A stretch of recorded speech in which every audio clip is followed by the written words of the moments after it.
성부와 성자와 성령의 이름으로 아멘.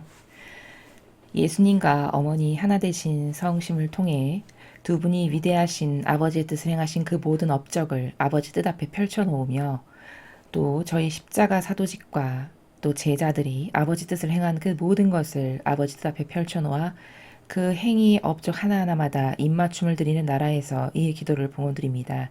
사랑하는 하느님 아버지, 저희가 듣겠습니다. 말씀하여 주시옵소서. 또 아버지께서 그토록 인류를 계명으로 돌아오라고 부르시는 그 모든 부름에 아버지께 속한 인류의 모든 자녀들이 올바르게 화답하고 응답할 수 있는 은총을 주시옵소서. 또한 제가 사랑하는 저의 조국인 이 대한민국에 살아가는 5,200만 모든 국민이 아버지 뜻 계명의 그 질서로 모두 다 돌아가고 회개하고 뉘우치며 그것만이 유일무이하게 따라야 될 질서라고 올바르게 분별할 수 있고 깨달을 수 있는 그 은총의 빛을, 그 진리의 빛을 이 대한민국에 비추어 주시옵소서.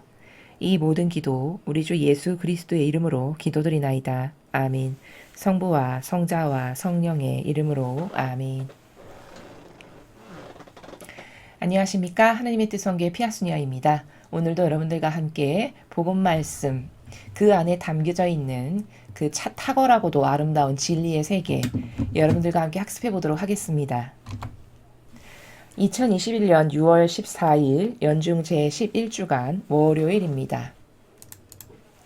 마테오복음 5장 38절에서 42절까지의 말씀입니다. 그때 예수님께서 제자들에게 말씀하셨다. 눈은 눈으로, 이는 이로 하고 이르신 말씀을 너희는 들었다. 그러나 나는 너희에게 말한다. 악인에게 맞서지 마라. 오히려 누가 네 오른뺨을 치거든 다른 뺨마저 돌려대어라. 또 너를 재판에 걸어 네 속옷을 가지려는 자에게는 겉옷까지 내주어라. 누가 너에게 1,000걸음을 가자고 강요하거든 그와 함께 2,000걸음을 가주어라.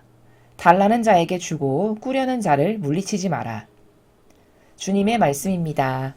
그리스도님 찬미합니다. 자, 오늘 여러분께서 지금 저와 함께 읽으신 이 마테오복음 5장 38절에서 42절의 내용은 여러분이 잘 이해를 하셔야 일상생활에서 여러분들께서 분별의 문제에 봉착했을 때 헷갈리지 않고 잘 결정하실 수 있습니다. 그런 관점에서 중요한 말씀입니다. 자, 먼저 지금 이 말씀의 대상이 누구냐? 제자들이죠. 예수님께서 제자들에게 말씀하셨다. 이렇게 이야기를 해요. 그러니까 이 말씀을 듣기를 바라서 전하시고자 하시는 사람들은 제자들이에요. 다시 말하면 하느님의 일꾼들에게 하신 말씀이에요. 그러면 이 말씀을 충직하게 지켜야 될 사람들은 누구냐? 하느님의 일꾼들입니다. 그런데 38절부터 42절까지 전체를 관통하는 내용은 뭐냐? 자, 네가 주님의 일꾼으로 살겠다라고 자언해서 너에게는 책무와 의무가 주어졌는데 그건 뭐냐? 네가 의인으로서 살아야 된다. 이 말씀을 하시는 거예요. 의로움의 삶의 원칙이 너에게 적용된다. 네가 이제부터 제자니까. 또 이렇게 표현할 수도 있죠.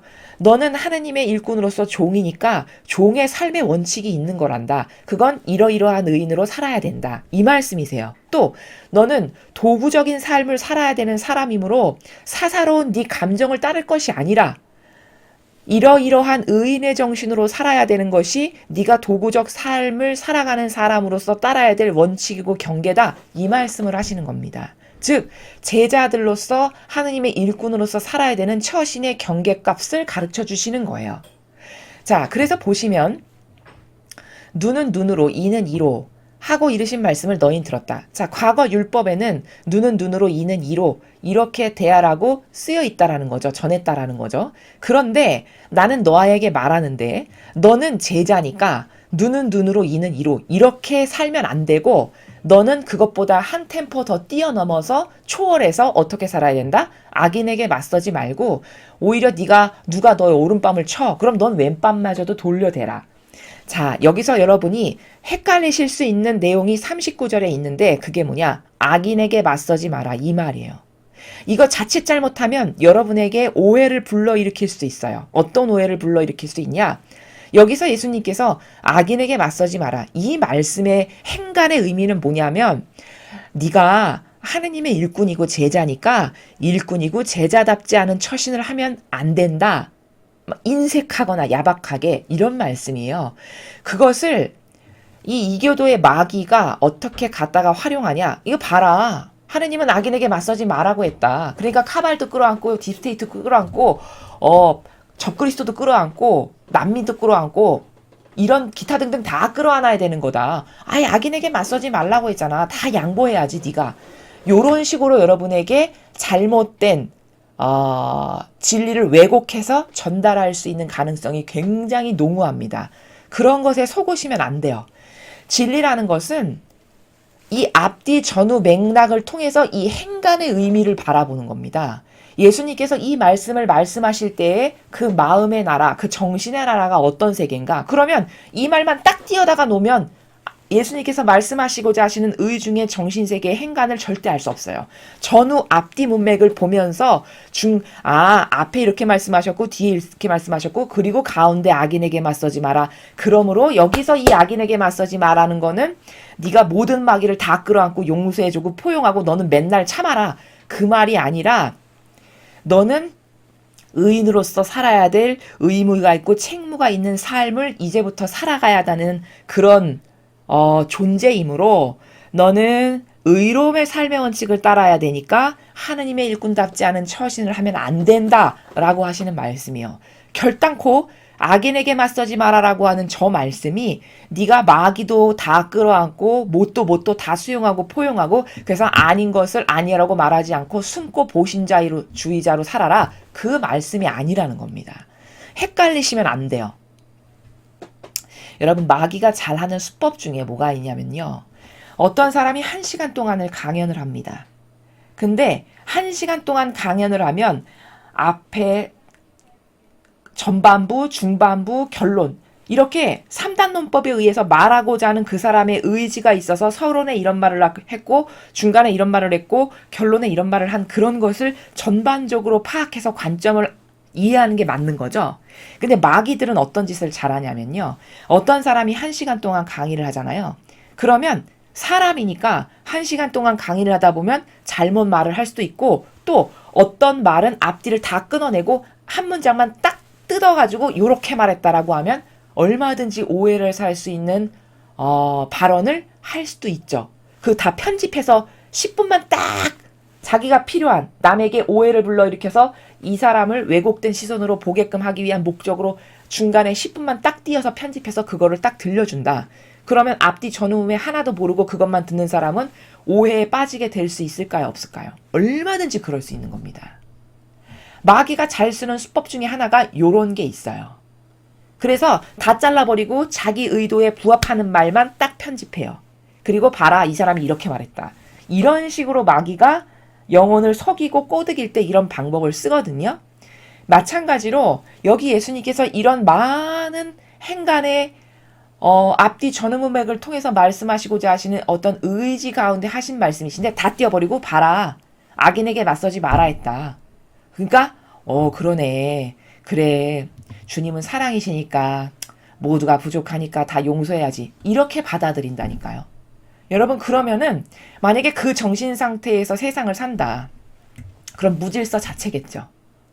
무질서 자체고 그런 사고방식이다. 그럼 지옥이 없어야 되는 겁니다. 하느님은 인류를 맨날 끌어안고 포용만 하시지 멸망시키지도 말고 죽이지도 마셨어야 돼요.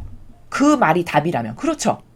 근데 하느님은 충분히 기회를 항상 주시지만 어떤 경계값에 완전히 임박했다. 그러면 다 죽여버리시고 야 이건 안 되겠다. 다 죽여버리고 내가 너에게서 너의 후손에게서부터 다시 시작해야 되겠다. 이런 말씀도 하시는 분이 아버지세요. 그럼 사랑과 자애가 넘치시고 모든 사랑의 근원이 아버지신데 아버지는 그렇게 인류를 싹 다 노아의 방주 사건을 보세요. 싹 다 멸망시키고 노아부터 다시 시작하시죠. 그럼 하느님은 자비가 없으신 분이네. 악인에게 맞서지 마라라고 하는 이 정신하고 하느님은 완전히 다르시네요. 그렇죠? 이건 앞뒤가 안 맞는 말이고 이거는 마귀가 그렇게 영혼 하나를 속이려면 그런 수법들을 쓴다는 걸 여러분이 아셔야 분별을 하는 데 있어서 속지 않고 마귀에게 휘둘리지 않을 수 있다라는 것을 말씀을 드리는 겁니다. 그래서 여기서 악인에게 맞서지 마라는 건 뱀도 용도 다 끌어안고 성경에 근거하지 않은 이 모든 적그리스도도 다 끌어안아라. 그 말이 아니라 너는 의인으로 살아야 되는 책무와 의무가 주어졌으니까 하느님의 일꾼답지 않은 그런 자비롭지 않은 처신을 하면 안 된다. 이런 말씀의 나라에서 그 행간에서 악인에게 맞서지 말거라 이렇게 말씀을 하신 거다. 이렇게 이해를 하는 것이 앞뒤 전후 맥락을 통해서 예수님께서 어떤 나라에서 지금 저 말씀을 하시나를 올바르게 파악하는 거다라는 겁니다. 자, 그 다음 계속 보면 또 너를 재판에 걸어 네 속옷을 가지려는 자에게는 겉옷까지 내줘라. 누가 너에게 1000걸음 가자고 강요하면 그냥 2000걸음 가져라. 달라는 자에게 주고 꾸려는 자를 물리치지 마라. 이게 다 뭐냐? 누가 너에게 그렇게 다가와서 뭘 요청하거든 그냥 후하게 대해주거라. 아버지의 일꾼으로서 너의 처신의 경계는 그래야 한단다. 왜? 나도 그런 의인으로 살았으니까. 이 목적성에서 이런 말씀을 하시는 겁니다.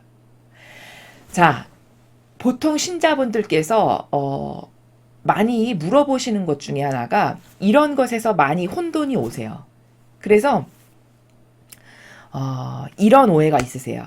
예를 들어서 누군가가 나에게 돈을 꾸었어요. 어떤 물질을 차용을 했어요.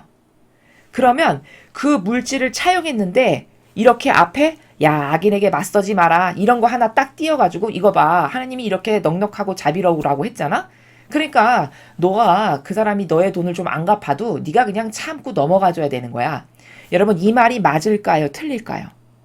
이거 잘못된 겁니다. 이거 진리 아니에요. 어떤 상호 간의 약속에 의해서 나는 당신에게 이 돈을 꾸어줍니다. 언제까지 갚으세요. 라고 하는 거는 그 사람이 그 기한에 맞춰서 갚아야 되는 게 공정과 정의입니다. 왜? 약속을 그렇게 했잖아요. 약속을 지켜야 되는 게 맞죠. 그러니까 그 기한 내에 그 사람이 내가 꾸어준 돈을 안 갚았어. 그럼 나는 그것에 대한 추궁을 하거나 책임을 물을 권리가 나에게 당연히 있는 겁니다. 당연히 있는 거예요.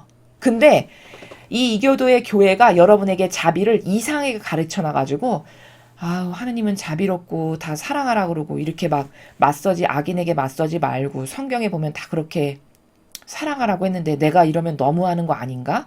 이런 생각을 나도 모르게 가지게 됩니다. 근데 이거 진리 아니라는 거예요.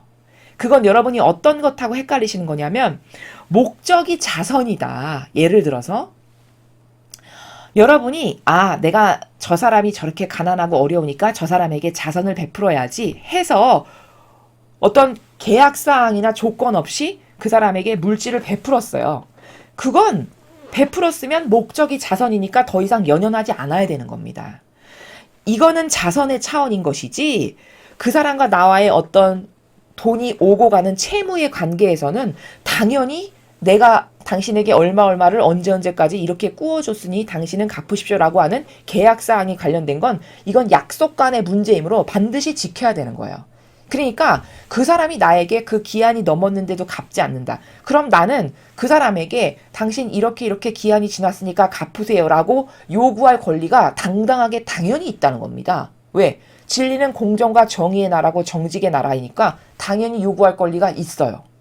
근데 요것에 대한 혼동이 있으시면 자선과 이렇게 채무관계에서 돈을 빌려주는 것에 혼돈이 와가지고 채무관계인데도 불구하고 내가 너무 이것을 이렇게 돈을 자꾸 갚으라고 더 종용하고 독촉하는 것은 하느님 보시기에 옳지 않고 너무 몰인정한 것 아닌가? 이런 혼돈을 여러분에게 불러일으키는 게 이교도가 여러분에게 자선을 자비와 자선을 뒤죽박죽 섞어서 전했기 때문에 여러분이 거기에서 오시는 혼동이다라는 겁니다.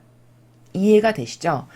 하느님은 자비하시면서 동시에 성경에 이렇게 말씀하시죠. 네가 과부라고 해서 봐주지 말고 고아라고 해서 봐주지 말고 이런 것에 있어서는 이렇게 철두철미하게 물을 건 물어야 된다. 이런 부분도 존재하잖아요.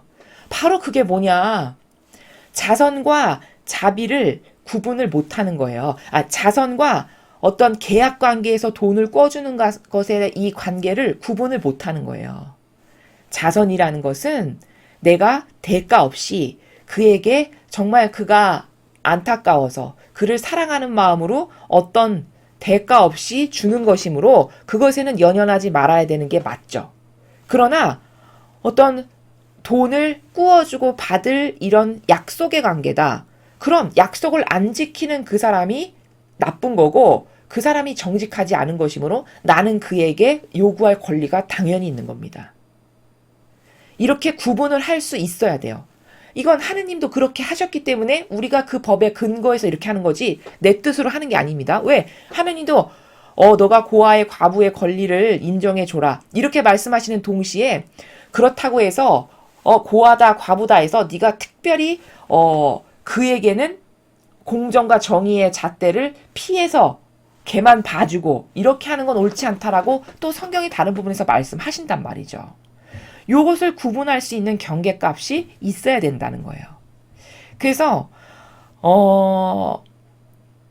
예를 들어서 여러분이 어떤 사람이 돈을 꾸어달라고 했어요. 근데 그 사람에게 돈을 꾸어주실 때는 이런 마음이시면 돼요.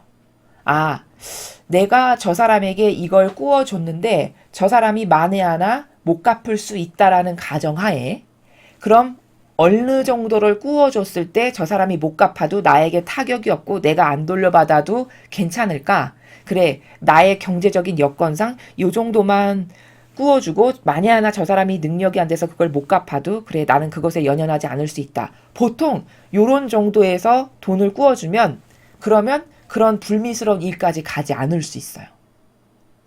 근데 많은 돈을 꾸어주고 받아야 되는 이런 어떤 계약상의 관계다. 그럼 이건 당연히 요구할 권리가 있는 거고 정해진 기한 안에 갚지 않으면 그에게 잘못이 있는 것이 맞다 이겁니다. 이것과 자선을 혼동하시면 안 된다라는 것을 여러분에게 덧붙여서 말씀을 드립니다. 지금 이 부분이 나와서. 그리고 이 말씀은 순전히 하느님의 일꾼이 너는 자비로운 사람이 되라. 의인으로서 살아야 되는 게 너의 직무고 책무니까 너는 자비로운 사람이 되거라 라고 하시는 말씀이시지 그렇다고 해서 경계를 다 허물어서 정의도 공정도 없고 무조건 다 끌어안고 마귀도 포용하고 수용하고 다 사랑해라 그 말씀이 아니라는 거예요.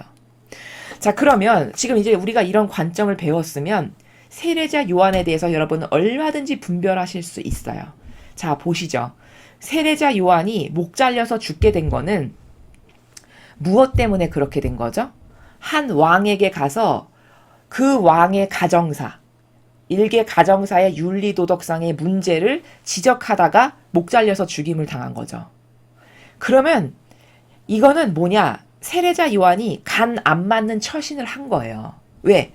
그런 어떤 한 개인의 소소한 가정사에는 지금 아버지께서 말씀하시는 이런 처신의 나라에서 그냥 관대하고 너그러운 사람의 나라에서 대하는 것이지 그것을 남의 가정사까지 가서 일일이 간섭하고 따지고 묻는 것은 오늘 예수님께서 가르쳐주신 이 처신의 나라에 맞지 않죠. 이렇게 그냥 후하고 넉넉하게 의로운의 도구로서 네가 처신을 하면 된다. 이 말씀의 나라에서 비추어 봤을 때는 그는 쓸데없는 데 가서 쓸데없는 간섭을 하고 사사건건 그런 것에 트집을 잡아서 죽음을 불러온 거죠. 자기가. 다시 말하면 불러들인 거죠. 예를 들어 차라리 세례자 요한이 바리사이나 율법학자와 가서 당신 하느님의 뜻에 이렇게 반하는 것이니까 이건 잘못된 거예요. 이렇게 싸웠다면 오히려 그게 맞는 거라는 거예요. 왜? 그것은 하느님의 일꾼으로서 아니오를 아니오라고 하는 그 나라에서 아까 싸우다가 그런 결과를 맞이했다면 그건 옳은 거라는 거예요. 그런데 그러다가 목이 잘려 죽은 게 아니죠. 세례자 요한의 케이스는 바리사 율법학자와 하느님의 그 뜻을 거스르는 것을 다투다가 그것에 대해서 아닌 것을 아니다라고 말하다가 차라리 그들의 손에 의해서 죽었다면 그건 아버지의 뜻을 올바르게 행하다가 죽은 거니까 차라리 영예로운 건데 세례자 요한은 지금 남의 세세한 가정사에 가서 사사건건 시비를 걸고 간섭하다가 목 잘려서 죽은 거란 말이죠. 그럼 이건 사명을 행하다가 죽은 게 아니에요. 냉정히 말하면. 그러면 그 왕이 잘했다는 말이냐? 그 말이 아닙니다. 이렇게 공과 사에 있어서 명확한 경계와 처신의 값이 있어요. 오늘 그 처신의 나라를 예수님께서는 제자들에게 가르쳐 주시는 거예요. 그 하느님의 일꾼의 처신이라는 것은 아니오는 반드시 아니오라고 해야 되는데 그게 공적인 문제에서 아버지의 뜻을 누가 거스르는 세력이다. 예수님의 모범이나 정신이나 가르침하고는 다르다. 그럼 거기 가서 아니오라고 강력하게 말하는 이것을 해야 되는 것이지 네가 일반 가정사에 가서 소소하게 그것을 걸고 넘어지면서 옳으네 그르네 하는 것은 그것은 하느님의 일꾼으로서 이렇게 살아가야 되는 오늘 배운 이런 처신의 경계의 나라하고는 맞지 않는 일을 하다가 엄한 것에 휩쓸려서 죽음을 불러들인 케이스가 바로 세례자 요한의 케이스다라는 것을 여러분이 이해를 하실 수 있겠죠. 그래서 이런 오늘 배운 이런 나라는 하느님의 일꾼으로서 살아가야 되는 처신과 경계의 나라가 있거든요.